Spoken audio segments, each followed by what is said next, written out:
all the stuff I heard in the news. I'm like, especially the general meeting, and the only way you fund it is property taxes.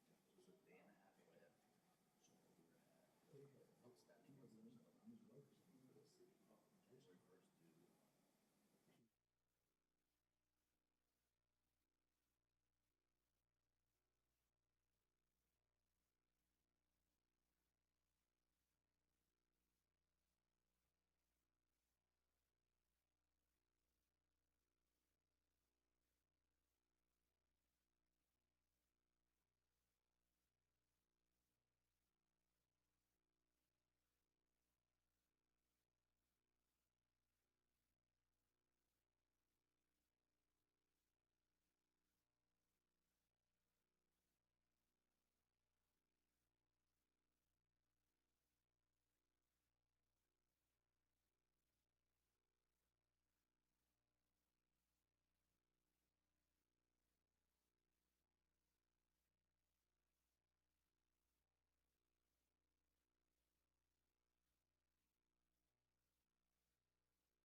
Yep,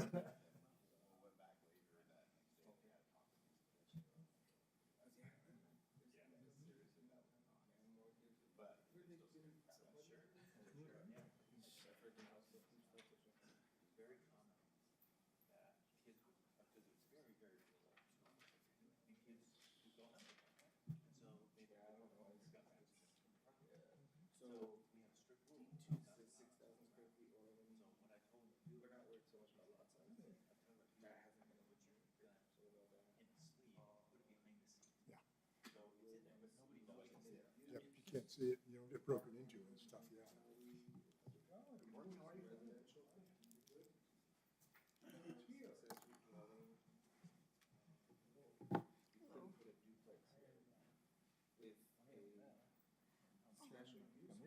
Hi, Mel. Nice to meet you. I've never seen Yeah, we him. all feel the same way. Yeah, who's this guy? Oh, Janine used to do it, but just to be on the safe side. okay. Okay.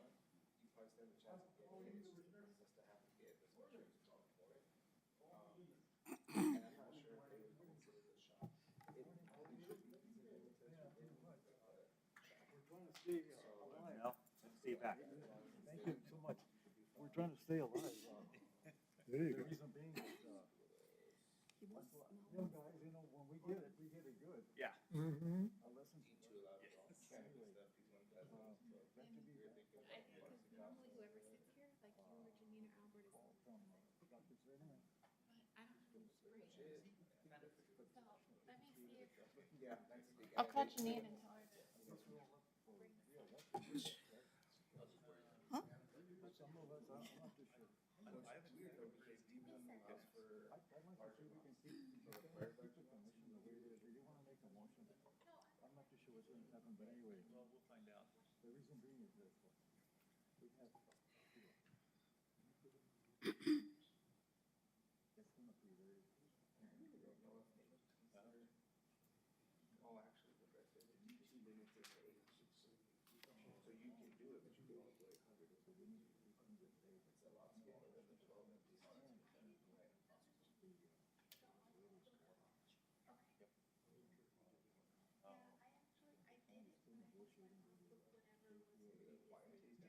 Your wife's gonna be like, forget the job. I want a wife. I would like to keep the commission. No, that's fine. How much more time do you have?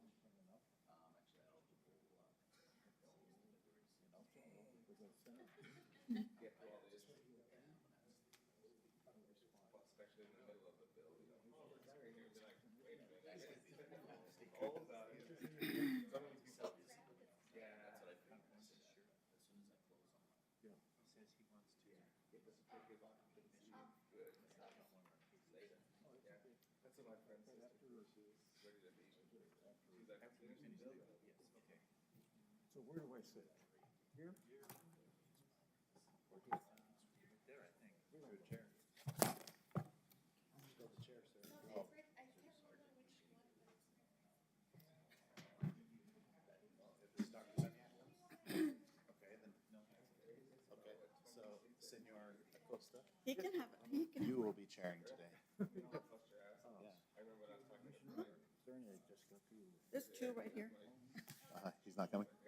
Oh, At the time, when I was not 2 years back.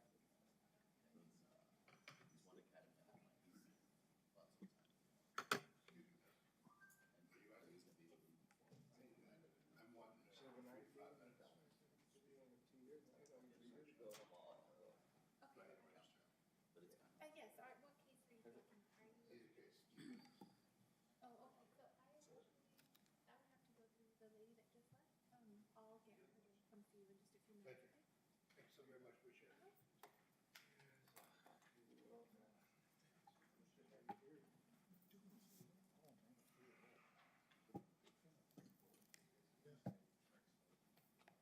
You don't have anything, so if you want.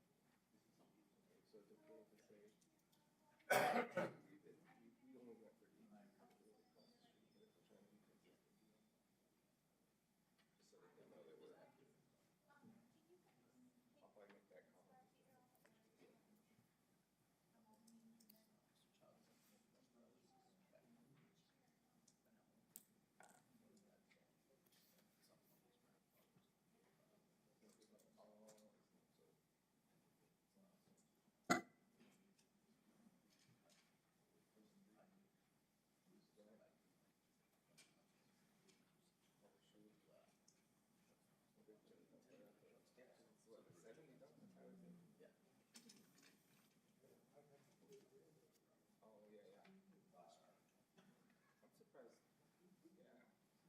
family has the same mother. I know at Royal Blood. Yeah. I guess he's been doing a couple of projects. And he has, I guess there's a coffee shop in Evergreen, the Portuguese coffee right there at for the Dunkin'. I know. TA. I guess they're gonna do a big. They're gonna move it out of there and do something. It must be crazy to have.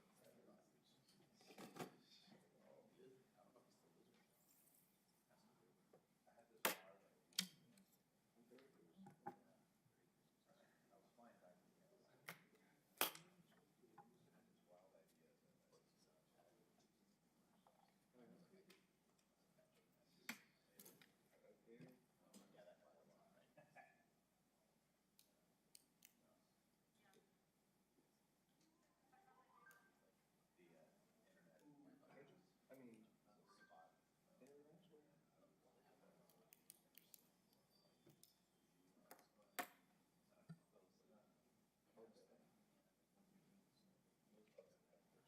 Yeah, the whatever it's called, continuous ranch.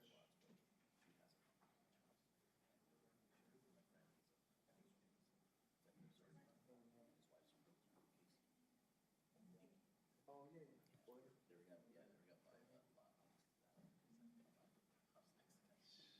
I'm doing a subdivision for what it is. They're building like a little 8 lot subdivision. No, Angel, Ruben Garcia. I saw it. I think he's actually selling it. He's actually seen that. And he told me that it's sold. I don't know.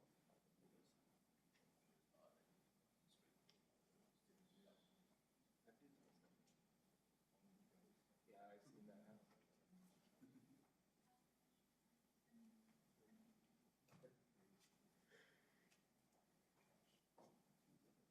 So it's Carson Ranch.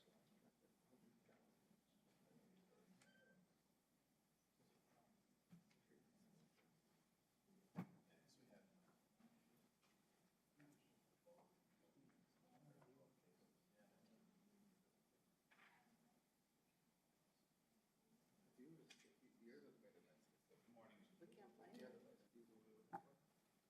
What's the tune? Yeah,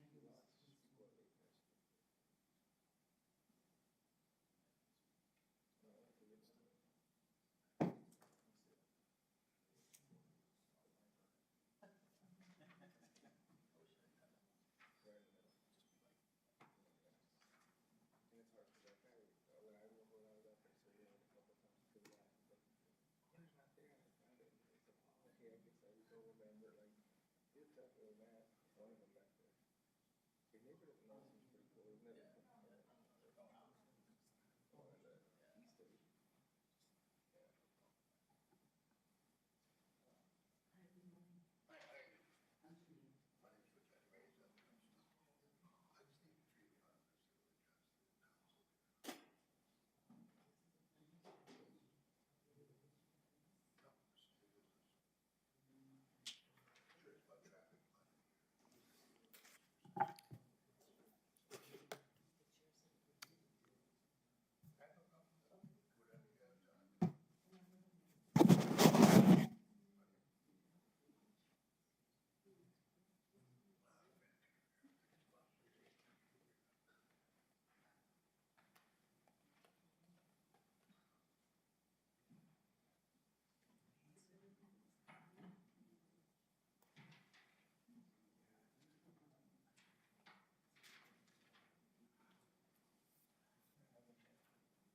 Okay, perfect.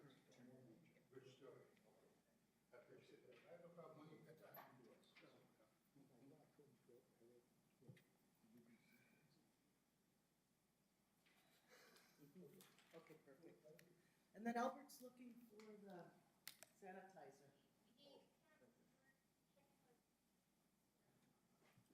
So we'll get started in a few minutes. And then I'll let him know, we'll go ahead and change this. Because both of the rock falls were denied. Yes.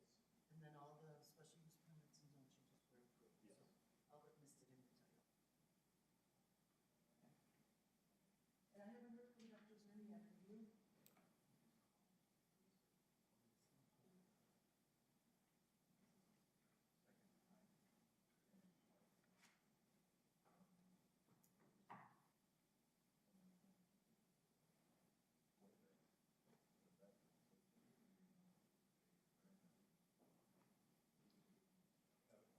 The only thing is we do have the election of officers. But we have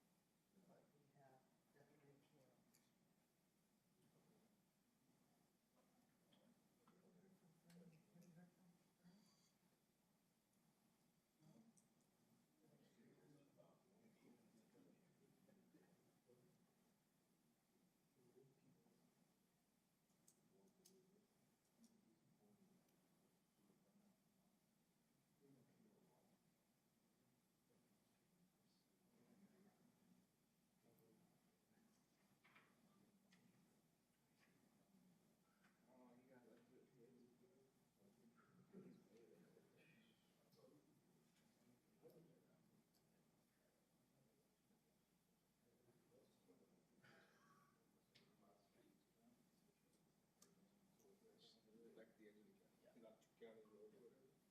Guy signed it, they were sitting in the church and didn't recognize him first. I was like, Bernie has COVID. Fernando has COVID too. Bernie. Oh, wow. So is it, did he call? They just said it. No, he didn't.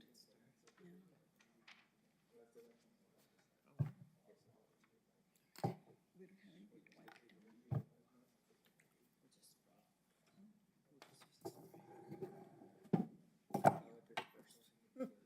After someone speaks, we'll do that.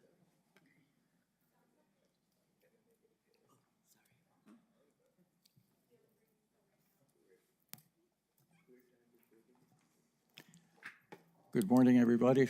Welcome to today's meeting, January the 12th, 2023. I took my mask off temporarily because I disinfected everything in here.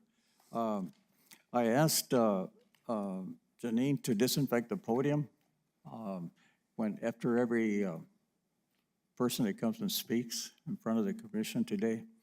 And the way I'd like to conduct the meeting today, it's my first day in many, many months regarding COVID.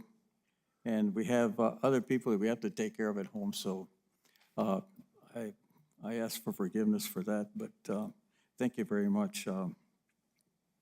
The meeting today is two cases. Are you about ready, Albert? yes, Chair. And what I'd like to do is this. We're going to swear you in for your testimony. And before you come and speak in front of the commission, we'd like to have your name, and there's a sign-up sheet. And sign before you come, and then we're going to swear you in. It's been a while, so it's going to be kind of hard for me to get back on board, but we'll please bear with me, okay? Thank you so much. Albert, I got a question to ask you before we start. Did you receive my email regarding DOT by chance? Yes, Chair, and we're still working on coordinating that meeting. As you may be aware, we're also working on some amendments, so if we do schedule a special work session with the PNC, it's not just gonna be for DOT, it's gonna be like to address multiple issues that are coming down the road. So, but we are working on that. Okay, thank you. And that's for a work session. Yes. And then if you want to invite people in the city, planning and zoning regarding that issue. It might help him as well. Okay. Thank you so much. Okay.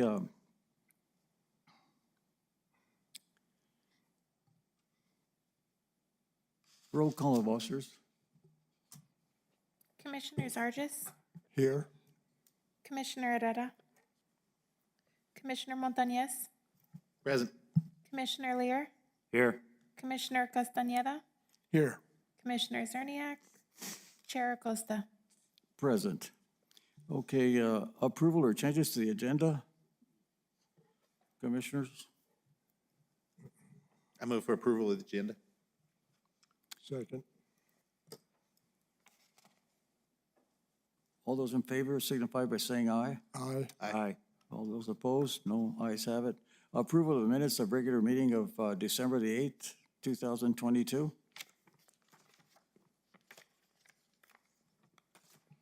I'll make a motion to approve the minutes from the regular meeting of December 8th, 2022.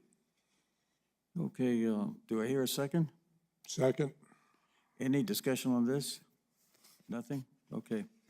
All those in favor signify Aye. by saying aye. Aye. Aye. aye. Ayes have it. Old business, Albert? None to report?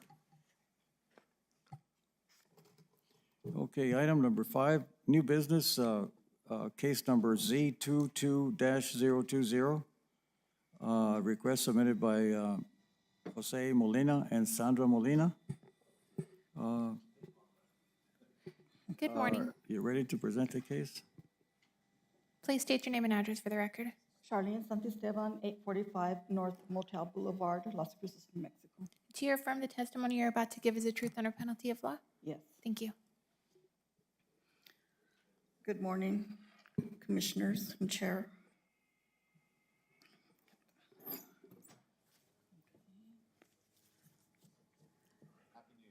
Happy New Year. Happy New Year.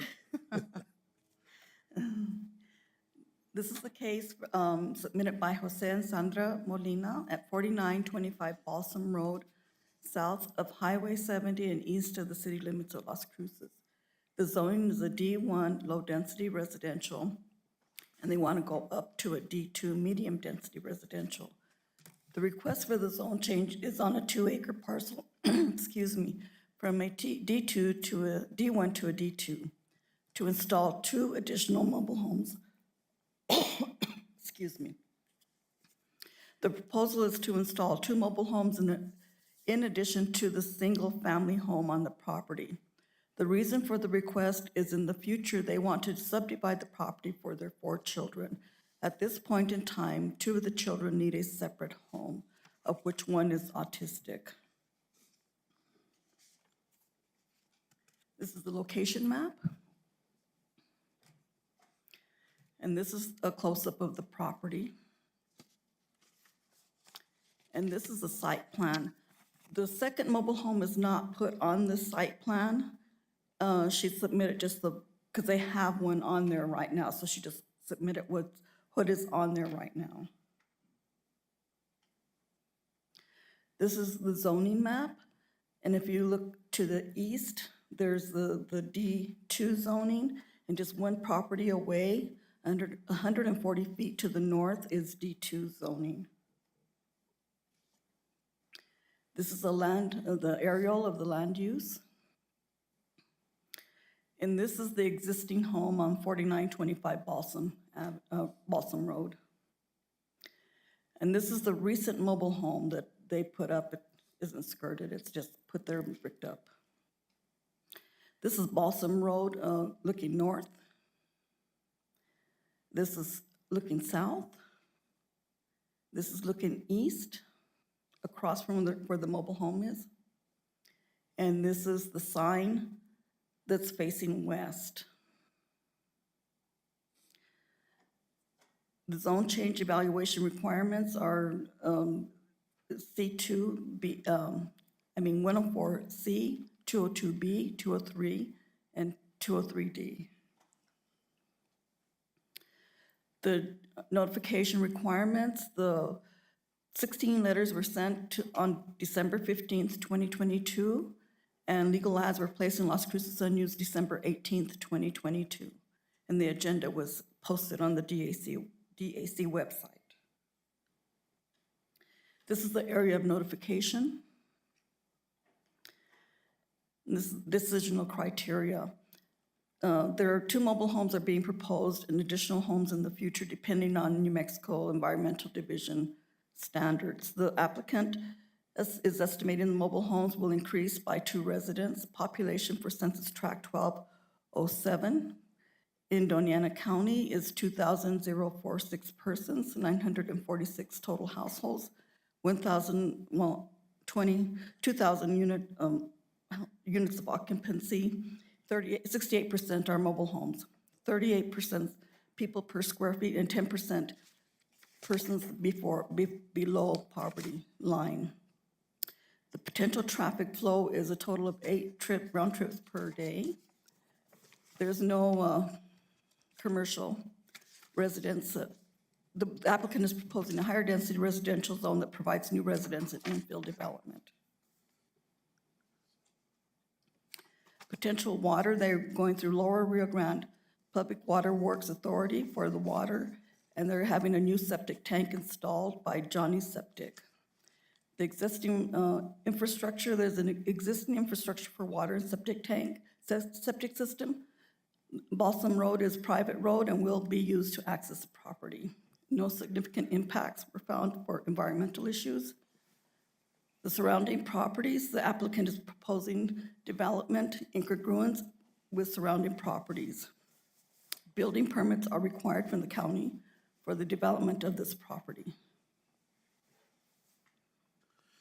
I have one question. Yes. You mentioned, are the mobile homes that are being proposed in addition to what's already on the property? Yes. So we're, No, 1 mobile home's already there, that's Okay. of the 2, okay? She's requesting another additional mobile home on there. okay, thank you. The cost of land, excuse me, the applicant is the landowner. The cost of land and land speculation is not considered for this zone change. The applicant is requesting a zone change congruent with existing residential zoning adjacent to the property. The comprehensive plan, it's in congruence with the comprehensive plan, livability principle number 1, livability principle 4, goal 2.2, and action A 2.2. For the Miller criteria, number 3 fits this. A different land use category allows for higher density residential while providing infill development. And number 6, failure to change the zoning district would deprive a higher density residential use that is allowed in adjacent properties. Let's see. The spot zoning, the zone change is not considered spot zoning. The parcel is adjacent to large masses of D2 zoned property to the east and 140 feet to the north. Findings, the property is outside of any incorporated municipal zoning authority, is within Doñana County. The request of this application is consistent with the requirements of the UDC. The zone request does satisfy decision criteria for a zone change. The zone change to a D2 district, zoning district would not be considered spot zoning as a proposed zone change is in harmony with the surrounding areas. The size of the development is appropriate for the area. The property is directly across from large tracts of vacant land, zone D2, to the east and 140 feet to the north. One property away is zone D2. Initial analysis confirms the neighboring properties are mobile homes. Some properties have 2 or more mobile homes or a site-built home and a mobile home. The comprehensive plan is in accordance with this zone change. Based on the findings of fact, staff analysis, and agency comments, staff recommends approval of case Z22020, a zone change on a 2-acre parcel from D1 low-density residential to D2 medium density residential zoned for a higher density to install 2 additional mobile homes. This concludes my presentation.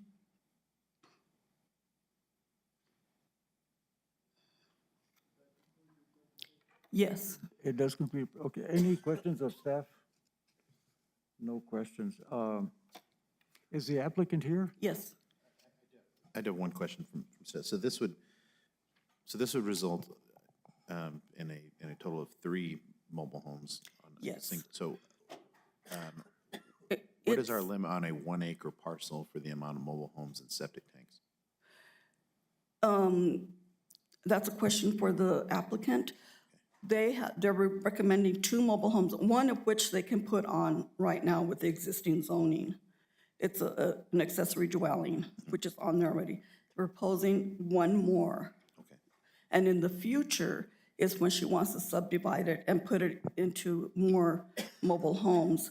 And that's dependent on sewer, also the sewer system. The environmental department will probably restrict that until it's the city or sewer goes out into that area. All right, thank you. You're welcome. Any further questions of staff, commissioners? Okay, thank you. The question I have is, how did we get here? How did this case come before us? Can you give us a little bit of a timeline on that? Yes, the applicant came in requesting to put 2 mobile homes on there.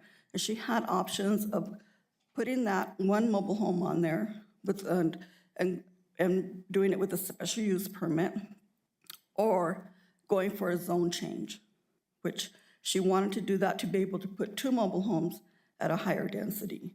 So she decided to go for the zone change, and if that's denied or approved, to go forward from that. And she's still willing to go ahead with the special use permit for the mobile home that's already on there. Okay, thank you.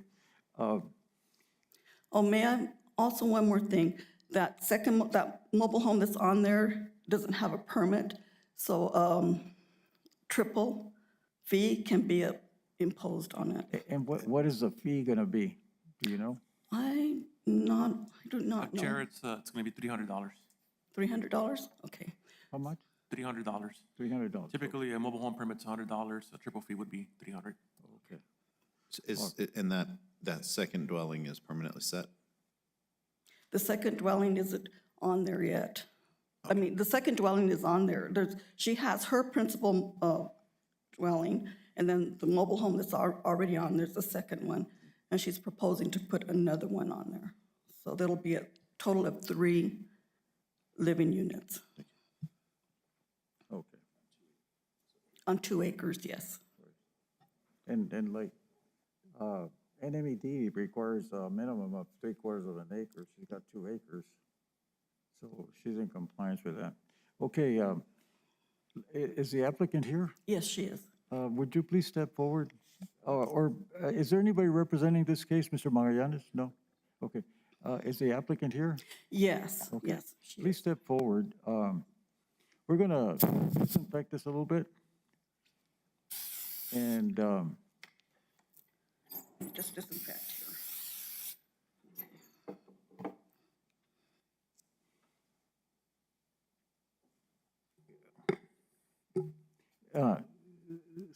Señora Magallanes, señora, The applicant speaks Spanish, so she knows English? she speaks Poquito, a little bit okay. of English. Dispense la molesta. ¿Usted es Sandra Molina? Yes, sí. Sí, okay.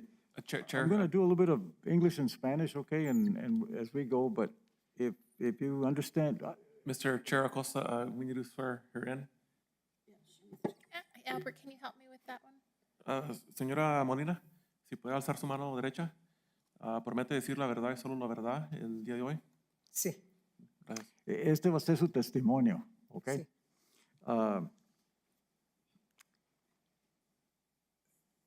Yo no estoy licenciado para traducir en español, porque no tengo licencia, ¿verdad? Pero tenemos que comunicarnos para que nos diga qué es lo que necesita y a ver si podemos aprobar o poner condiciones en su causa.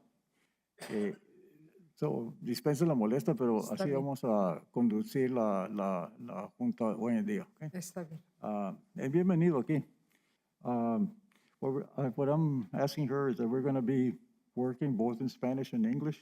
I am not a legal translator by license, but I'm going to try to do the best effort to conduct this special meeting here. Okay? Thank you very much for your letter. This is the first time that I have ever seen a letter given to us in Spanish. And so, staff, thank you very much for translating that into English so we can all understand and a good basis as to how we're going to be able to conduct this meeting, okay?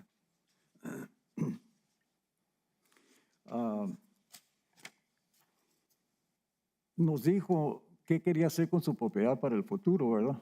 Por Sí. los hijos que tiene, ¿verdad? Sí. Y la carta que nos introdució a la comisión, pues nos explica todo, ¿verdad? Y hablo con Albert sobre todo el asunto de la Junta, ¿sí? Ujú. Ok. Si puede decirnos en inglés o en español, a ver si podemos traducir. Lo que quiera preguntarnos o...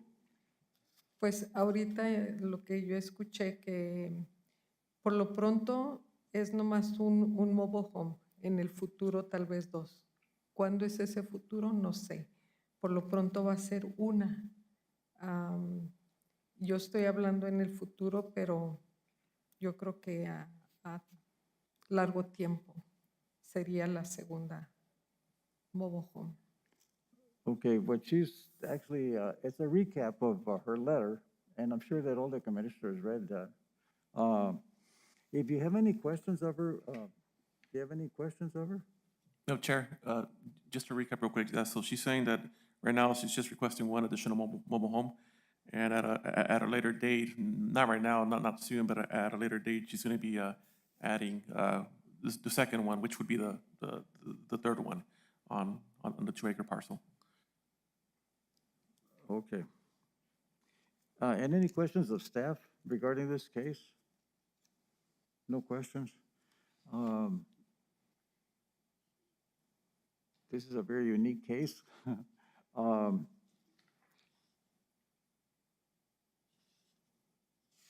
really don't know how to proceed. All I can say is that we thank you very much for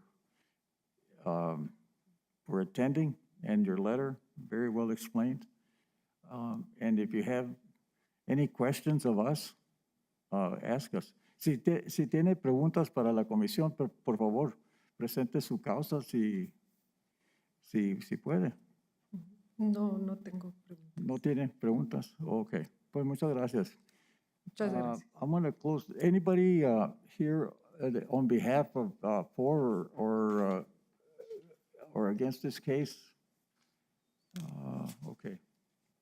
Nobody's present. Okay, well, we're going to close it to the gallery. Muchas gracias. Puede sentarse ya. Chair, and if I can just recap a little bit, like Charlene said, I mean, the applicant did have the option of applying for a special use permit for that second home. But, you know, when you look at her letter, at her narrative, you know, the long-term plan is, you know, maybe create a little bit something more for her, 4 kids. Now, that doesn't mean that potentially, you know, that they're gonna be able to create 4 lots, you know, because they are limited by septic. And NMED does have their own standards. I mean, the basic one, it's 3/4 of an acre per septic tank. So if anybody wanted to go lower than that, then, you know, they have special tanks that might be a little more expensive, but it's still doable. So, you know, it was, you know, staff just moved on forward with the zone change, maybe to cut a little bit more of red tape for the applicant in the future if that was the way she was gonna go, instead of having her to come back again for another zone change or potentially a variance or whatever. But, you know, that's how staff felt in this case. So that's why, you know, we moved forward with the conditional approval of this case, you know, as long as, you know, she got all her permits and paid all of her fees. So Albert, if Well, we're going to go on your recommendations, and we certainly don't want to set a precedence in that area, especially that area. So, but following your recommendations, we're actually not going against our own rules that we have with the county, right? No, if you look at our recommendations and staff findings, I mean, we are saying that it's not a spot zone, you know, because there is D2 surrounding the property. So the D2 is already there, it's just that it's across the street, you know, not exactly on this block. But when you look at the surrounding area and aerial photography, you know, there's smaller lots around there, still with the D2 zoning. And, you know, you might see, you know, multiple mobile homes on one lot as well. So we don't think it's out of character, and we don't think it's going to be considered a spot zone. Okay. Any questions of staff, commissioners? None? Okay. Commissioners, what is your opinion and your pleasure on this case? Make a motion. You want to make a motion? I'll make a motion. Okay. Based on the findings of fact, staff analysis, and agency comments, I'd move conditional approval of case number Z22020, zone change on a 2-acre parcel from D1 to D2 for 2 mobile homes on the property. Property is in violation, and single fee can be imposed for the violation. Those are the conditions. Commissioners, do you understand the motion on the floor? Any questions? Any discussion on the motion? Do I hear a second in the motion? I'll second that motion. Okay, and any discussion on the motion, commissioners? No discussion? Okay, we're ready for a vote, Eileen. A clarification, please. Did you say a single fee or triple fee would be was imposed? Triple fee. Triple fee. Okay, triple fee. Thank you fee. so much. Commissioner Montañez, Yes. Commissioner Lear, Yes. Commissioner Castañeda, Yes. Commissioner Zarges, Yes. Chair Acosta. Yes. Cuando tenga preguntas sobre esta causa, su causa, por favor, comuníquese con Albert, por favor, que sea. Muchísimas gracias.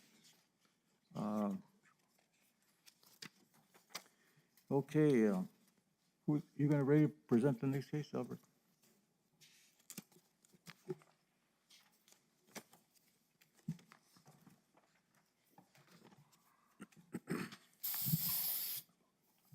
And again, before you start, I apologize for the stop and go here. It's very difficult to come back and see everybody here, but we'll get up to speed here. Bear with me. You're Thank doing you. a very good job, Chair. Good morning. Please raise your right hand and state your name and address for the record. Albert Casillas, 845 North Motel Boulevard. Do you affirm the testimony you're about to give is the truth under penalty of law? I do. Thank you. And before you start, is Mr. Rivera here present? Yes, him and the applicant as well. All right. Commissioners, our second zone change case today, it's going to be off of 1520 Burke Road, west from this building here. Existing zoning, it's C1, and it's a 2.31 acre parcel, and they want to go from C1 to D2, which is medium density residential, in order to build a site-built home. When we look at the parcel right here, that's Burke Road, coming down to Picacho Avenue, and we're probably somewhere along this vicinity right here. So it's pretty close to our building. And that's just an aerial photo of the subject parcel. So it's right off of Burke Road, right across the street. We have the Bosque Vedado subdivision. And when we look at the zoning, you know, this whole area might be, you know, a little too familiar. Going back since since whenever the ETZ was created, like in the late '80s, you know, this whole area got that C1 designation for some reason. You know, we've heard stories of, you know, when, you know, back then it was supposed to be like a nursery, greenhouse, you know, that kind of deal, warehousing, that kind of stuff. And then just throughout the years, you know, people just started putting homes on there. So that's a little bit of the history on all those parcels that are currently zoned to C1. You know, when you look at the aerial, you can tell that it's just a mix of different uses. You know, there might be mechanic shops, there's light manufacturing, there's nurseries, there's farming, pecan trees, mobile homes, single-family dwellings. And then a couple months ago, right off of there of Callejon de Mecho, you see this D1 zoning. You know, he came before this board to get a zone change in order to build a site-built home as well. So currently, the C1 does not allow for any residential uses, such as as a site-built home. Right now, if somebody has a mobile home there, and all they can do is just pretty much remove and replace it, you know, because they're grandfathered in. Before the UDC was adopted, the zoning was still commercial. So, you know, when we got the UDC approved, it just transferred over to C1. Mr. Chair, can I ask Albert a question? You said there is currently a mobile home on this property? No, what I'm saying, like, if somebody has a mobile home on within that area right now, and they wanted to say, for example, build a house, a bigger house. You know, if they had like a 1,200 square foot mobile home and they wanted to build a 3,000 square foot home, they wouldn't be able to because Okay. they're grandfathered in and they're limited to that square footage. All right, thank you.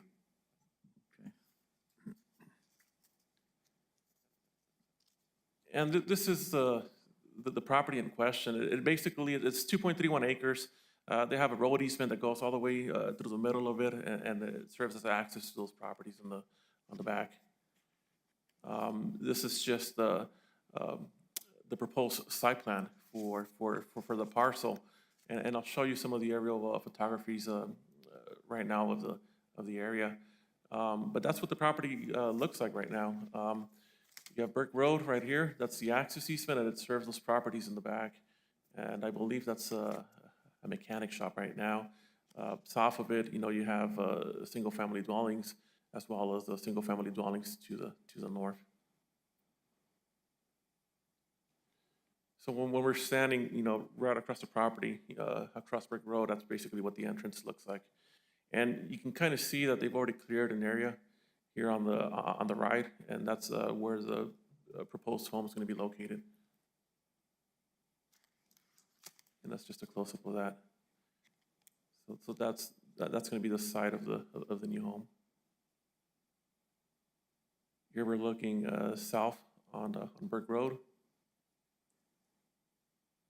Just across Burke Road, you know, it's an existing subdivision with single-family site-built homes. And those are just some of the surrounding areas, existing homes. So when it came to a notification, 29 letters were sent out. Really, I mean, no correspondence in favor or in opposition to this request. That's the sign that was posted on the property. And those were the properties that were notified. When we look at the section of the code, D1, you know, they're only proposing one site-built home. There's really going to be no large impact to population or to demographics. No large impact to traffic flows are being anticipated. The zone change will allow the property to be used in a manner consistent with the surrounding properties. Water provided by Doña Ana Mutual. They're going to put a septic tank to handle wastewater. There is sufficient infrastructure right now for the proposed use. No evidence of any endangered or rare species of animal and plant life in the area. So, you know, staff's thinking that there are, you know, similar existing residential uses within the area of the proposed zone change, and it's not going to be of any significant impact. The applicant will implement any best practices during construction of the site-built home. So staff believes that it meets this decisional criteria for zone changes. It meets the comprehensive plan, goal G 2.2, and goal, and action A 2.2, preserve existing neighborhoods' character by tailoring to the zones to match it and by blending extensions with the existing communities and neighborhoods. So those are some of the goals and actions that we believe meets that section of the code. So the applicant's requesting to go from C1 to D2 in order to build that site-built home. Like I said, right now, C1 does not allow for any residential uses.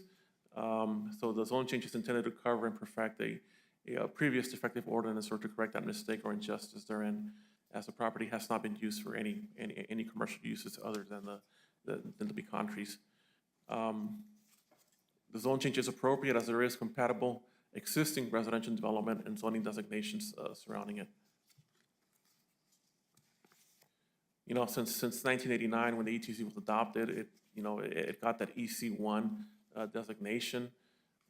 Since then, the surrounding area has become a mixed-use area of mobile homes, site-built homes, ag, warehousing, and light manufacturing. And then once the UDC got adopted, then, that just carried over into that EC1 designation. So under our staff findings, we believe that the request does satisfies that section of the decision criteria for zone changes. It is appropriate as there is compatible existing residential development. The zone change to a residential zoning district will not be considered a spot zone, as the proposed zone change is in harmony with the existing uses and surrounding areas. And it's also not in conflict with the comprehensive plan. Based on our findings, going from C1 to D2, we are recommending that the zone change be to a D1, not a D2. The D1 is just to be consistent with what we've already done on the previous case, understanding that this area is in our radar. Later on, we will have to go out there and do an analysis and come back with the county-initiated zone change. So we don't know what the recommendation is going to be then, but for now, staff is just requesting that, just to keep it consistent with what's been approved before, which is that D1 designation, similar to what was done, 2-3 months ago on Callejon de Mecho. Mr. Chair, I have a question for Albert. So the request was to go to a D2, but the staff's recommending you go to a D1. Yes. Am I hearing that right? Yeah, that's correct. How will that impact the plans of the applicant? He's still able to build the site-built home. Okay. Thank you. Would a D2 be necessary for an accessory dwelling or any other type of dwelling on that property? Or are we looking at the future plans for a second dwelling?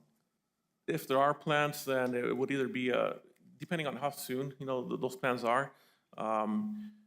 So if they wanted to do a second home, it would have to be done through a special use permit. So it's not prohibited. He just has to go through that extra step. If he wants to, if there's plans of subdividing the 2.31 acre lot in the future, he's able to do it to 1 acre. Thank you, Albert. Any further questions of staff? No. The letter that was submitted by Mr. Magallanes, Moy Survey, on page 33 of 51, that second to the last paragraph, and the last paragraph pretty well spells it out. And I don't know if Mr. Magallanes is going to represent the petitioner plaintiff, but we'll get to that after a little bit. Okay, thank you. And again, anybody that will come forth to give testimony, we're going to ask you to be sworn in.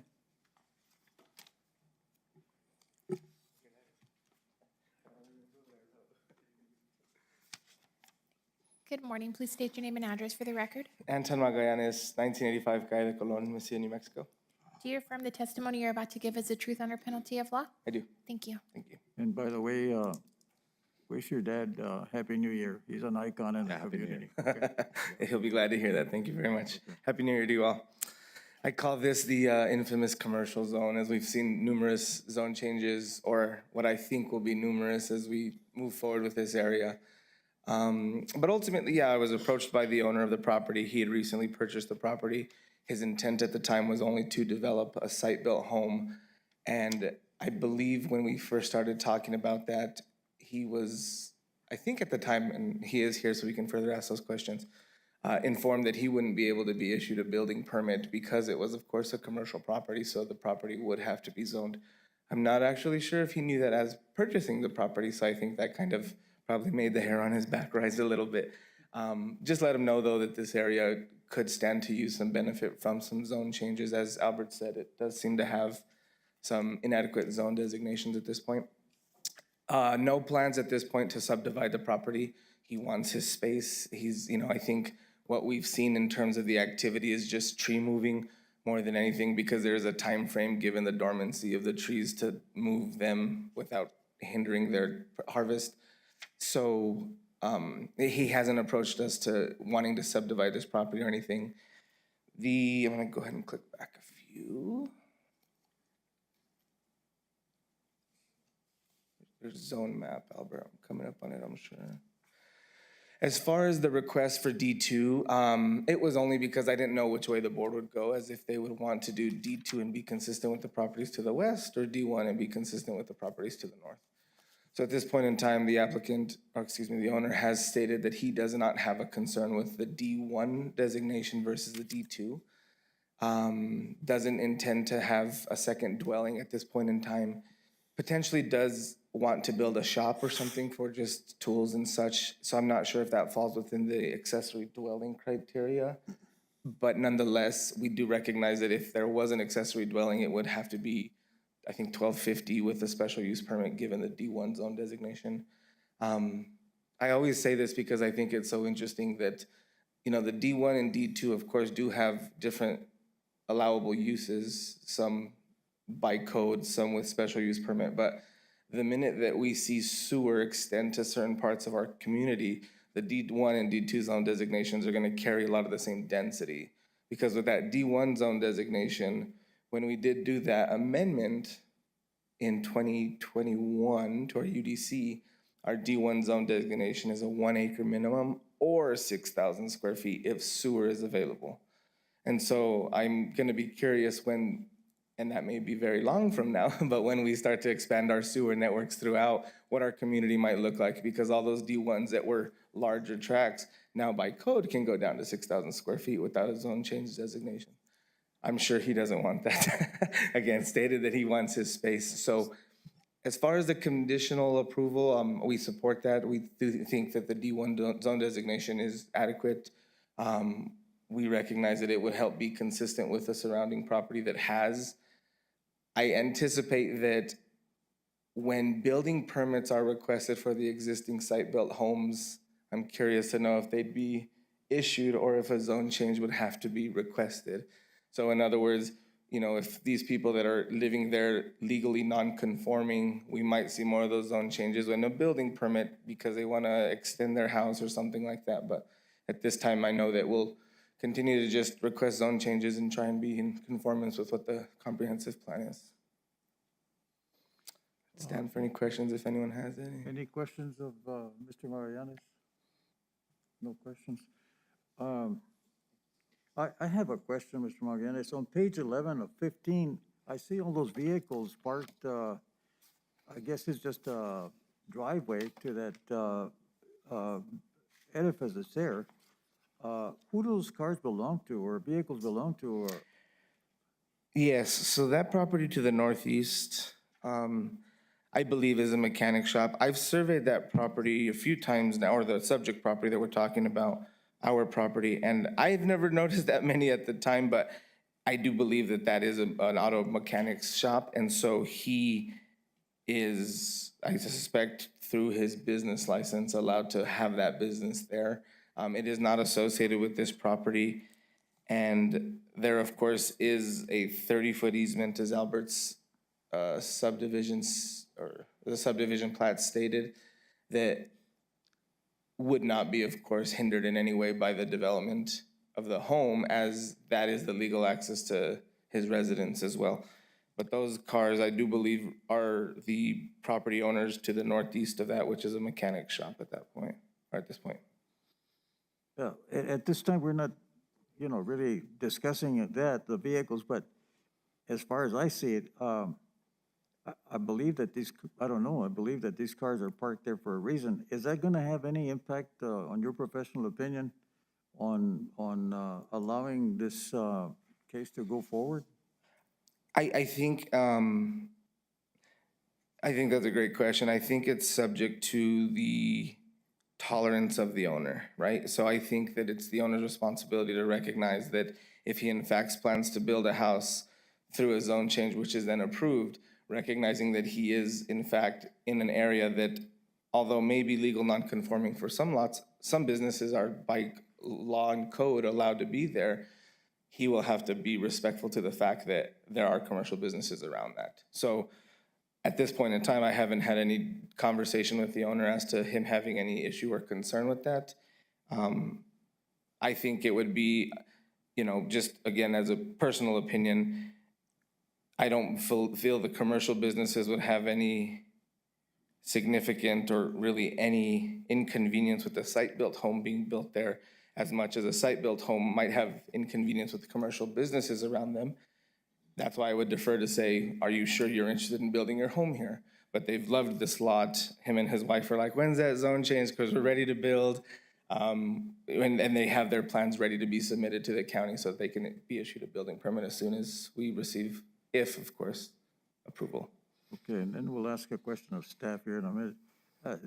The reason why I ask this is because of, our goal here is to actually administer the policy that we have adopted on the UDC, but our concern is the safety and general welfare of the public, right? As you well know, right?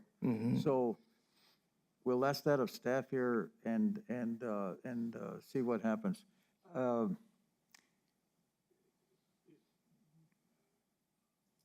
Commissioners, do you have any questions of Mr. Magallanes? No questions?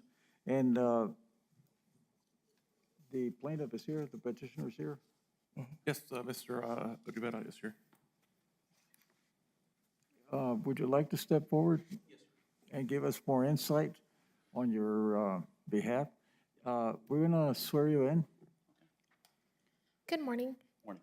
Please state your name and address for the record. Horacio Rivera, 1520 Burke Road. Do you affirm the testimony you're about to give is the truth under penalty of law? Yes, I do. Thank you. Welcome. Morning, Chair. Yes, sir. Present your case. Okay. And if we ask questions, we're not going to bite you. Just let us know what anything you'd like to say on behalf of your case. Morning, Chair. Morning, Commissioner. The property itself is, as Anton stated and Albert stated, it's going to be used for a residential home. This is a property we've been eyeing for a while, so we're ready to move forward with it. Just a quick clarification on the 3/4 acre lot that you're all discussing about the vehicles. I think the photograph may be a little bit older, antiquated. That property was sold a few years ago. It's used more for storage. I guess gentleman, Mr. Kevin Trujillo, I've been in direct contact with him. Anything happens there, he calls me, I call him back and forth. The amount of vehicles that you see for I think that was a previous mechanic shop that was there. It is currently used just for storage on his commercial business. So he works out of town months at a time, so he just kind of basically keeps that as storage. So there is a lot less vehicle traffic going in and out of there. Commissioner. No, Commissioner Leary made a really good point. The photo was taken in 2018. That's what we're seeing. That's why we're seeing the cars there. Okay. And the point of entrance to your property, which way are you going to go in and out of ingress and egress to your property? I believe recorded for the property itself is off of Burke and off of the easement as well. Currently, we have our site plan, everything for the easement, coming in off the easement. more than enough, plenty of room to be able to park in front of the residents and stuff like that. Okay. All right. Thank you so much. Any questions, Mr. Other petitioner? No questions? Okay. Thank you very much for your presentation. Thank you, gentlemen. I do, however, agree with the applicant's idea to not be around people. That's why he wanted this, the way it's sitting. Okay. Happy New Year, everyone. And, okay, anybody in the gallery would like to present their case for or against this case in front of us? There is none. I'm going to close it to the gallery. Again, any questions of staff, commissioners? Mr. Chair, I really like to revisit staff's recommendation to stay consistent with D1 being north of the property versus D2, just being west of the property. Again, I do agree with the, the consistency with all the properties north. Yeah, however, we'd still stay consistent with the properties that are zoned D2, just right across from Burke Road. Do you want to speak a little bit more about that, Albert?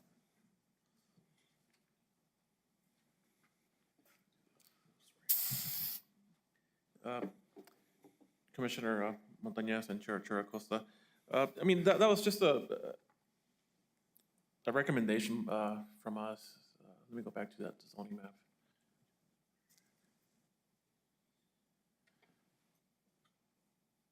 Like I mentioned before, I mean, we are planning on coming out here and, starting community meetings to kind of start a county-initiated zone change about here. And just so we don't end up with, different, residential zoning designations, the staff just wanted to stay consistent for now. I don't know how soon we're going to be able to start that process, but if there is another, person coming in, just to make sure that they're all at least under that D1 designation. And, I mean, and just to focus maybe on this property right here, I mean, the property is vacant. There's no existing homes on there. It might have been a little bit different if there was already, maybe one or two homes on there, and now they're coming back in for a third home, or wanting to maybe split up the property, later on. So that could play a little bit more into, what our recommendation might be in the end. But seeing it as a 2.31 acre parcel, currently, there's no homes on it. Staff just felt that with the D1 was probably the best choice. When a county initiated zone change discussion comes up, is who exactly initiates that discussion? Is there any role from the DRC, or is this a staff initiated zone change? And It's staff initiated based on the size and, the number of lots that are going to be involved. It might go before the DRC. I'm not sure yet. But for sure, there's going to be several, community meetings. The staff is probably going to send out an initial letter stating, hey, the staff is, proposing into looking into the area. We're going to be proposing some new zoning designations, for the following reasons. We'll state that out. And then when we do have the community meeting, we'll probably, have a zoning map out there. We'll present the options. We'll let the property owners kind of, give us their input on that. From that, we'll go and kind of develop a conceptual zoning map for the area. And then after further, input and discussions, we might come back before we have to come back before the Planning and Zoning Commission for approval on that. so as of now, there have been no letters sent out or any kind of community discussion on D1 or D1 versus D2. That's correct. Okay. And I mean, this parcel that's directly north, like you said, is. Yeah, so across Berg, yeah, you're gonna find the D2, the existing subdivision that's there. And then you'll have the D1 up here at. And I mean, this one directly north, that one is completely unoccupied. What I want to try and avoid here is if we do decide to I mean, I want to stay somewhat, I'm still somewhat consistent, but if we do decide to change to a D2, now you have a D1 that's directly south of the property if this county-initiated zone change happens. So ultimately, just, I know consistency is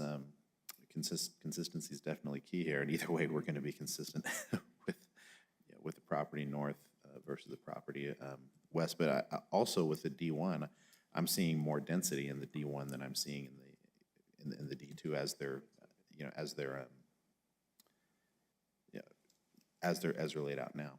So that's why I wanted to bring the question. It doesn't seem like it's going to have any effect on the applicant's ability to build site-built home or even a future dwelling.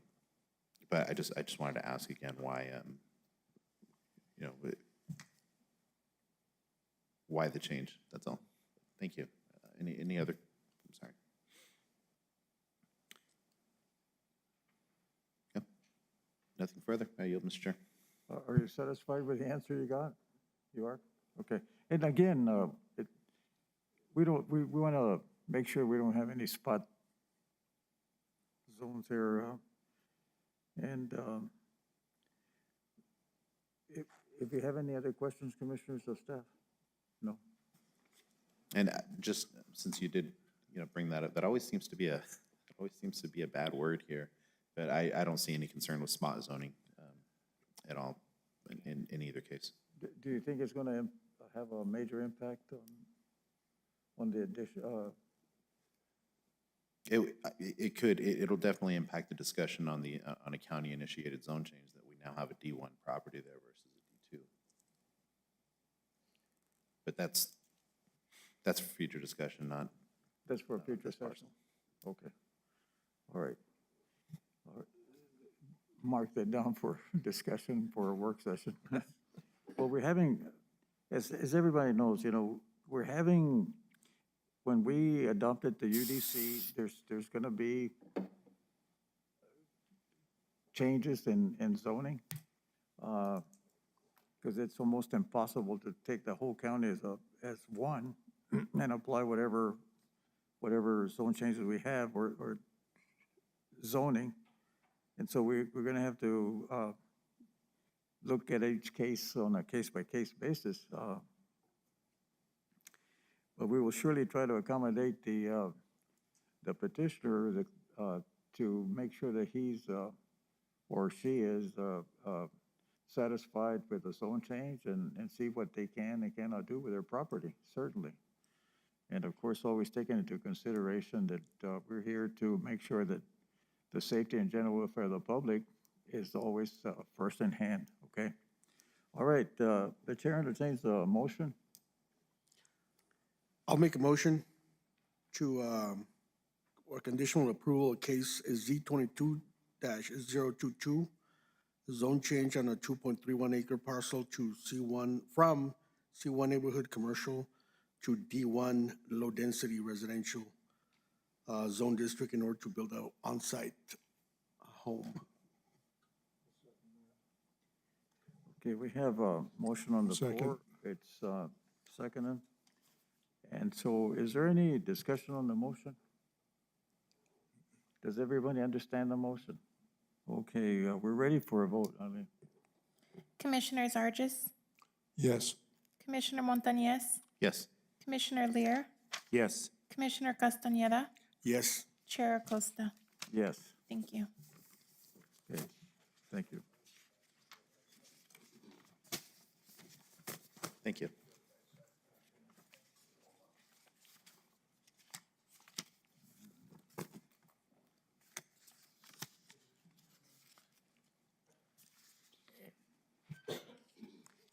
And at the end of our session, I'll bring it forward so you can let us know public input, okay? All right.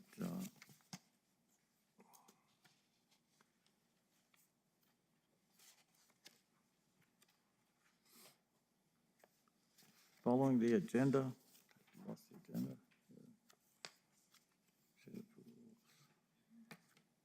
Okay, item number C, election of officers, chairperson, vice chairperson, and secretary. And we do have a quorum, so the chair entertains a motion on the election of officers. Mr. Chair, I'd like to make a motion that we re-elect the current slate of officers for this next term. Okay, we have a motion on the floor. Do I hear a second? Second. Okay, any discussion on the motion? This could this probably could wait until after, but I just want to make a correction here. The terms here, I just noticed, it shows me serving since 2017. If we can correct that to 2020. I was in the same orientation as Commissioner Lear here. So this would put me, this would give me 3 years on Commissioner Lear. So if we can just make that change, I'd appreciate that. So there's going to be a correction on that? Yes. Okay. Yes, I would appreciate the back pay for that as well. Thank you. If you can make a correction on that, Janine, thank you so much. And again, we have a motion on the floor. It's been second. There's no discussion on the motion. We're ready for a vote.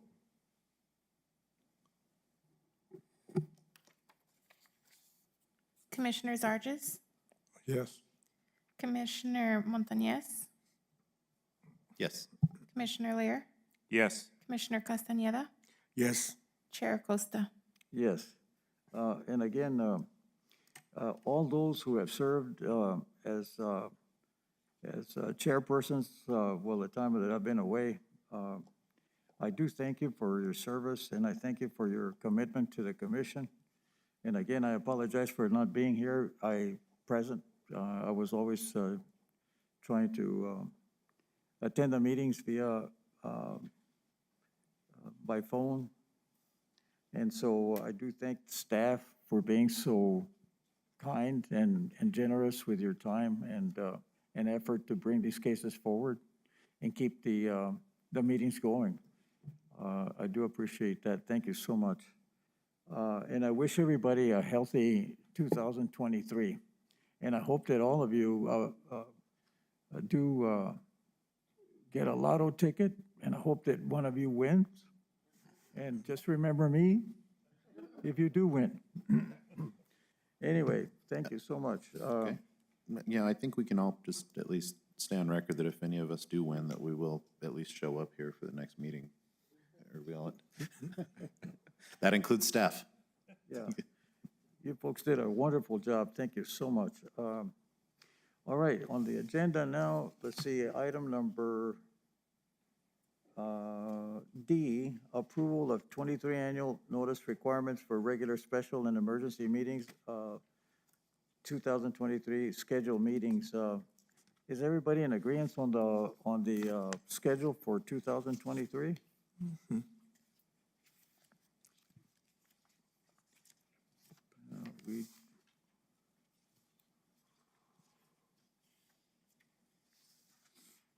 It's on page 44 of 51.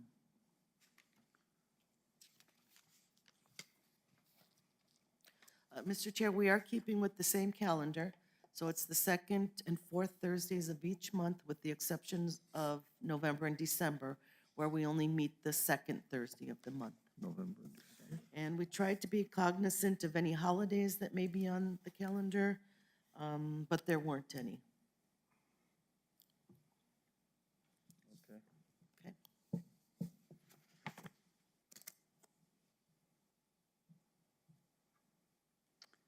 Okay. Item number E, review and approval of the bylaws. Did everybody get an opportunity to look at each article?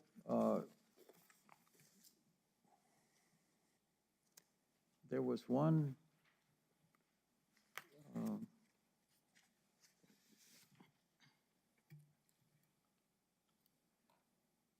on the actual, the way we conduct business now, right, on,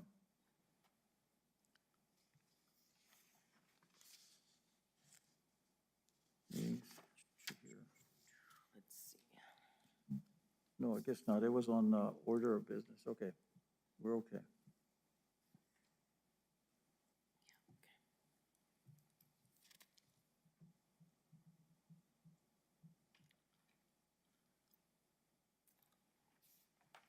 And Mr. Chair, staff is not recommending any changes. No changes? Okay, thank you.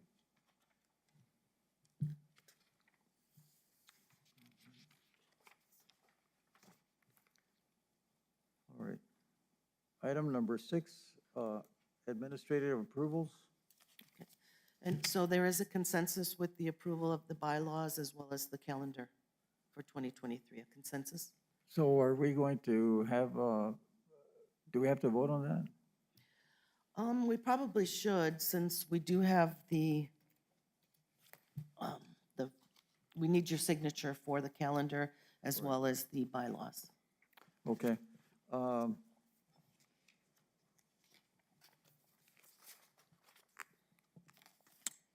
Mr. Chair, I would make a motion to approve the 2023 calendar as written. Okay, we have a motion on the floor. Second? We have a second. Any discussion on the motion? No discussion? Ready for a vote? Commissioner Zarges, Yes. Commissioner Montañez, Yes. Commissioner Lear, Yes. Commissioner Castañeda, Yes. Chair Acosta. Yes. I had a question on the, Mr. Chair, Yes. are you, I'm sorry, is your question on the bylaws? what's that? On the bylaws? Bylaw? Yes. Approval? Approved, Approval of the bylaws. yes. I was, I'll move it. On the order of business, there was one that maybe we should incorporate there, according to legal, right, that we were supposed to swear everybody in. Should we include that on that or not? It is addressed on page 47 of 51 for the quasi judicial hearings, number C2.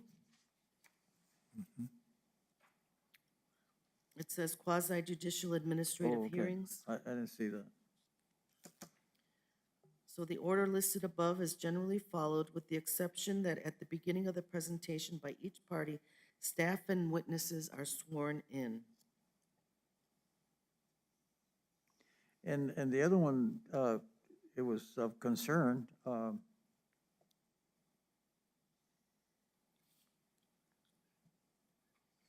On the translation, like in a previous case this morning, at one time or another, I was instructed not to translate since I was not a licensed translator, a court reporter, whatever. Anyway, so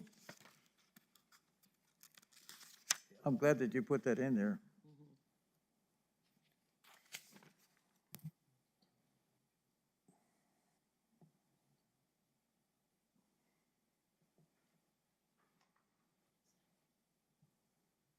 So we do have a translator available for future cases, just in case. Yes, if we are forewarned, we would need a 48-hour advance, and then we do hire a professional translator. Thank you.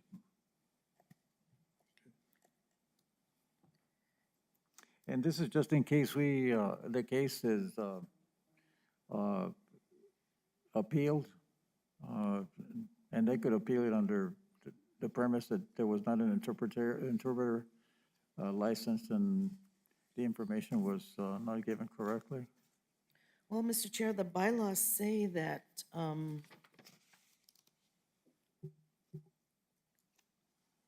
okay, so it is the responsibility of the presenter to provide for an interpreter to translate into English for understanding by the commission and the public. And it says that the commission shall not act as interpreters, but staff members can, with the consent of the presenter.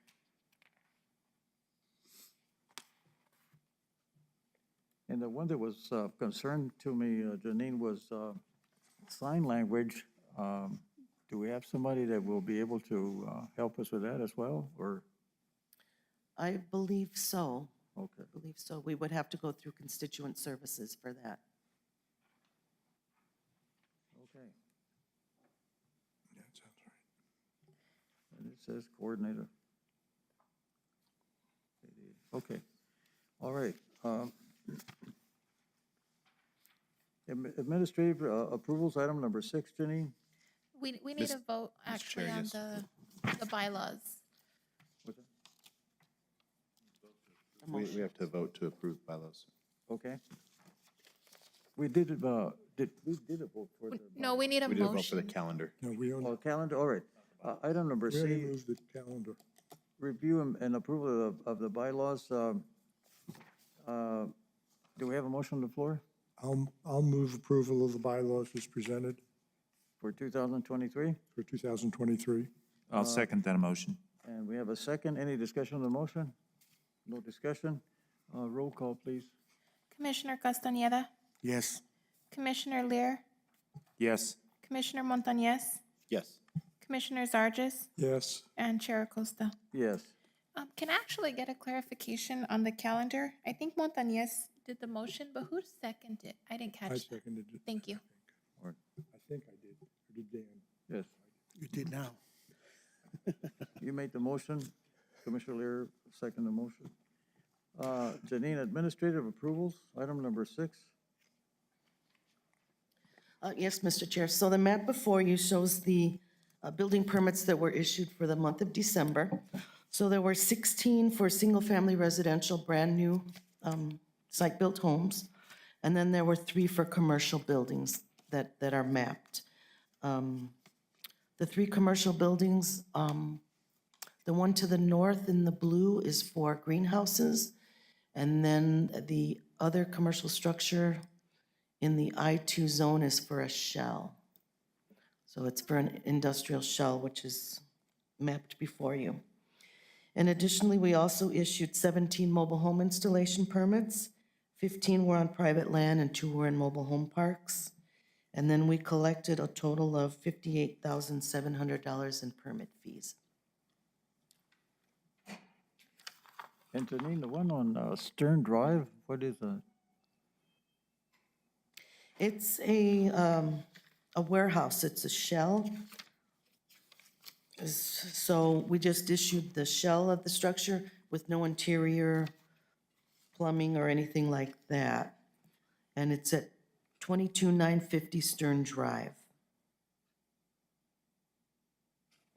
Crosstown Construction.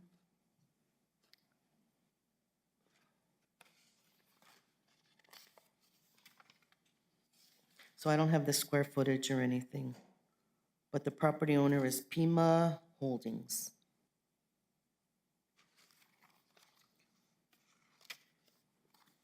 Chair, it's over by Anthony.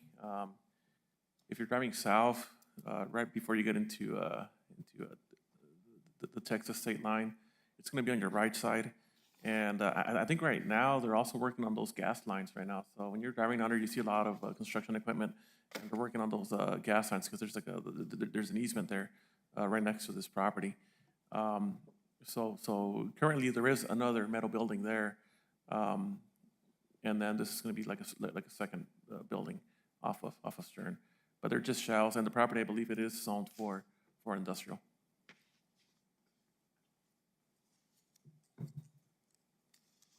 Okay. Okay, thank you, Albert.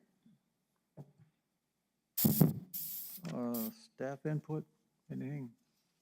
Do you have anything, Albert? We are gonna have a second meeting this month, on January 26th, I believe. Let me double check that.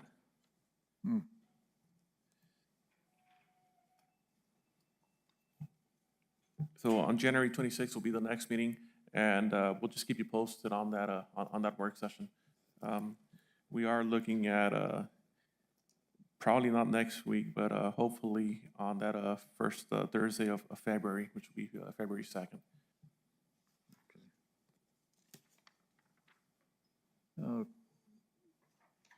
commission input? We already have Albert checking with DOT to have a work session. And again, let me rerun this again. Degradation of soil, okay? Water issues, grubbing of land, see what else? These issues on an environmental impact for the community as a whole. I wonder if we can have a work session. We've requested for EBID to come forward to give us an update on the litigation on water. And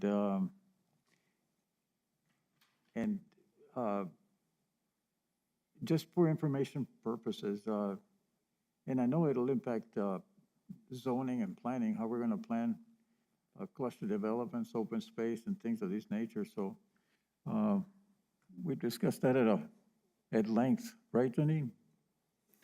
So if we can have some kind of a work session regarding that somewhere along the way on 2023. So you're interested in environmental impacts regarding soil, water, and grading, grubbing?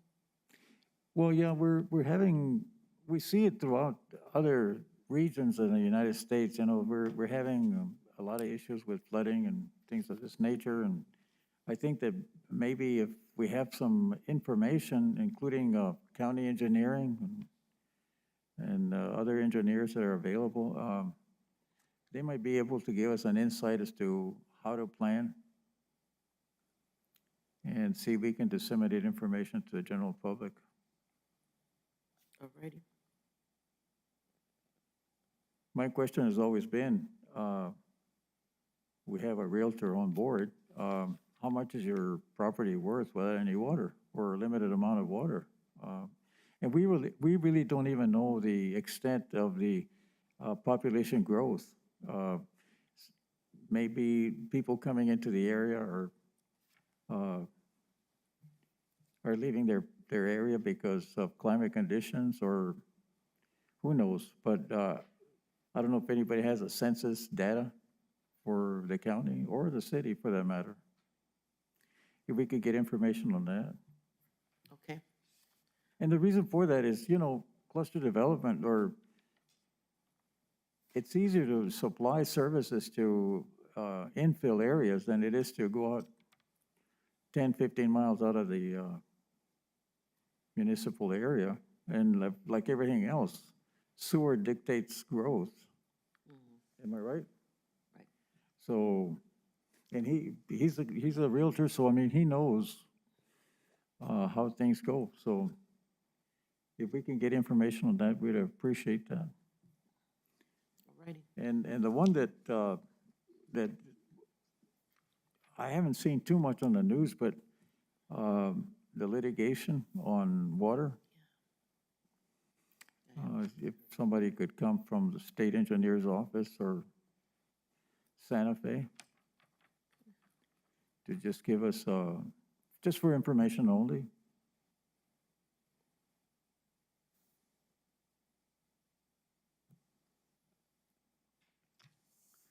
All right.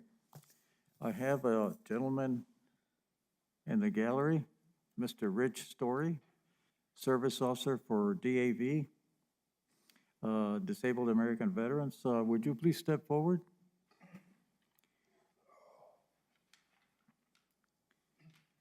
I don't think I have to swear him in, do I, Janine? No, this is just information that you want to give us, right? Yeah, thank you. Thank you so very much for your time, And Chairman. thank you for being here. Commissioners, Thanks. thanks so very much for allowing me to speak. Ladies, I appreciate what you all do. Sir, thank you. I'm going to start out with a rhetorical question and then a statement, and then present a problem and a solution to you, okay? The rhetorical question is how many of y'all have been driving down our highways and byways in our beautiful county and had somebody either run you off the road or speed past you, and you all thought, where are the police when we need them? Now, I don't expect an answer, but I can guarantee you that they're not at a donut shop getting any donuts, okay? My wife and I were driving over to a meeting with Representative Nathan Smalls and State Senator Crystal Diamond the other day. And as I was stopped, waiting for my light to turn from red to green on Main Street, right over Highway 25 going west on Elks and Trivets. Okay. I saw 4 cars run through red lights.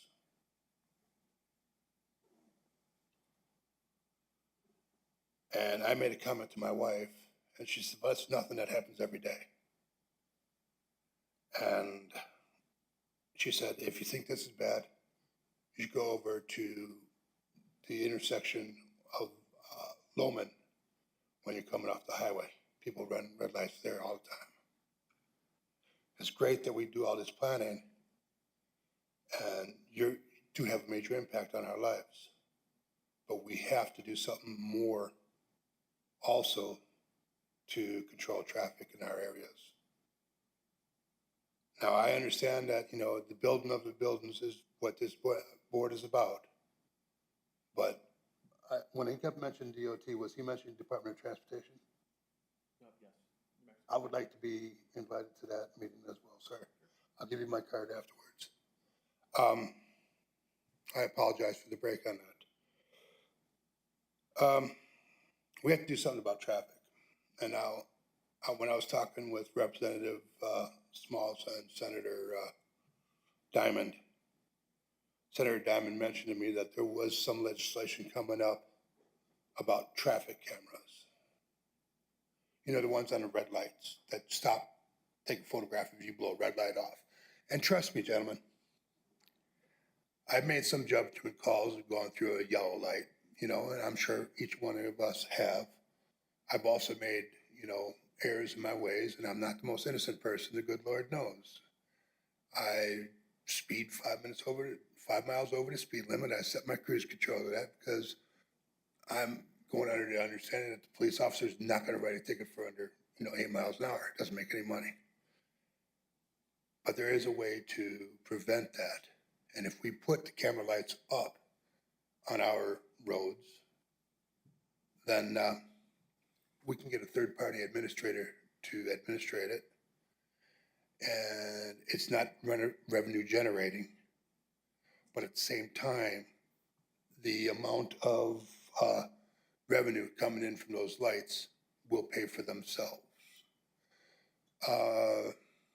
I want to thank you for this time, and I really appreciate you letting me speak here. Now, you're wondering why I'm coming to you instead of coming to the city. Well, I believe in a top-down approach.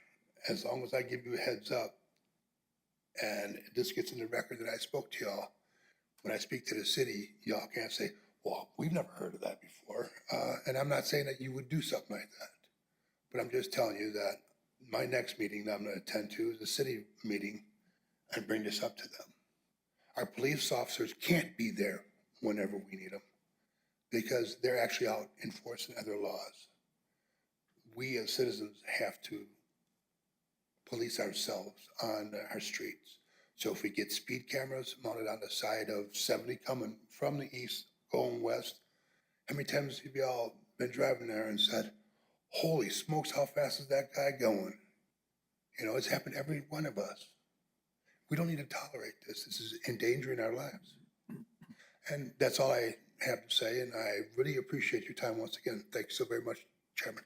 And Mr. Story, I would strongly recommend that your commissioner in your district try to get a hold of that person. And if you have an opportunity to visit the sheriff, I'm more than sure she'll welcome your insight and your comments. Well, actually, I have spoken with Shannon Reynolds, and he's not my district commissioner, but he's a person I know. we've had the opportunity to speak to each other on other occasions, and I've assisted him and given him information on veterans. And if- And once again, this has nothing to do with veterans. This has something to do with every single one of us driving on the street today. And if you make an appointment with them, and I'm sure they're willing to listen to your comments and your perspective on what's going on in your area, I'm sure they're interested in that. Thank you so much for letting us know. Thank you. Once again, thank you for your time, sir. Yes, sir. Thank you. Mr. Chair, can I make a comment? I just wanted to reinforce what you were saying. My wife and I have got in the habit of, when we are at an intersection and the light turns green, we look both ways before we pull into the intersection. Even though the light says we can go, sometimes people go in the other direction, they don't stop. And so we've got in the habit of delaying our start. I've had people behind me honk their horns at me to get going. That was me, actually. I just want to that was you? Sorry about Okay. that.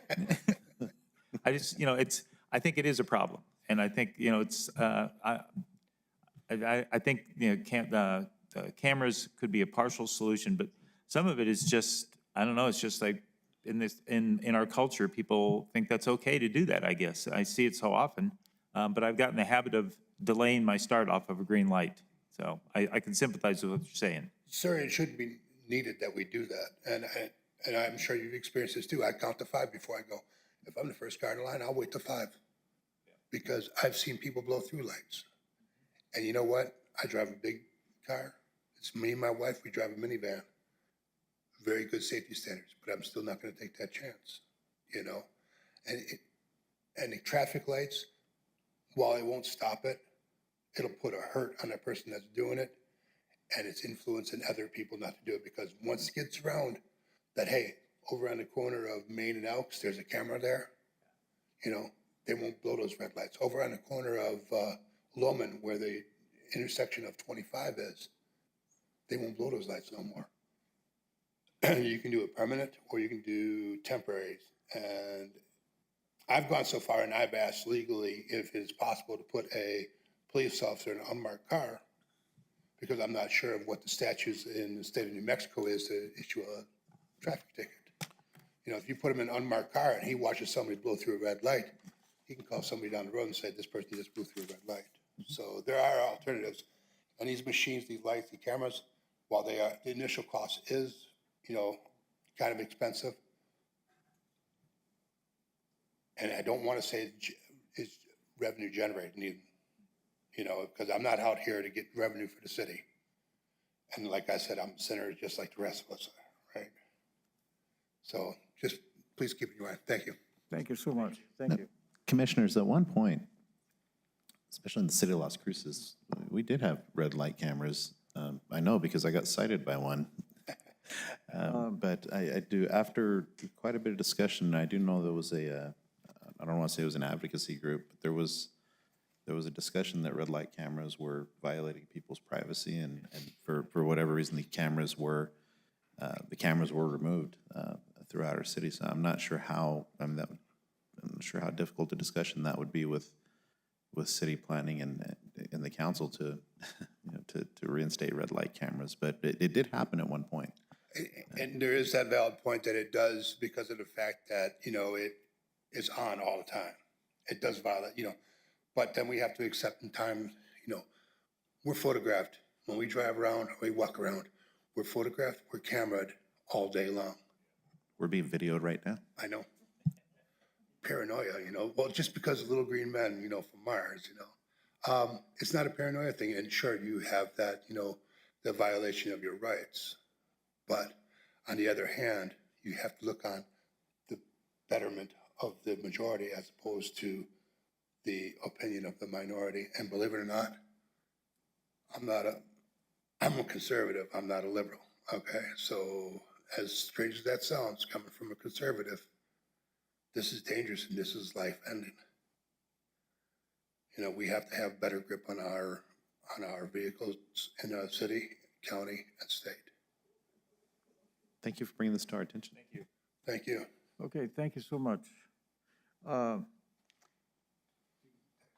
Last item on the agenda is adjournment. All those in favor of adjourning, signify by saying aye. Aye. Aye. All those opposed, ayes have it. Thank you so much for attending. Thank you.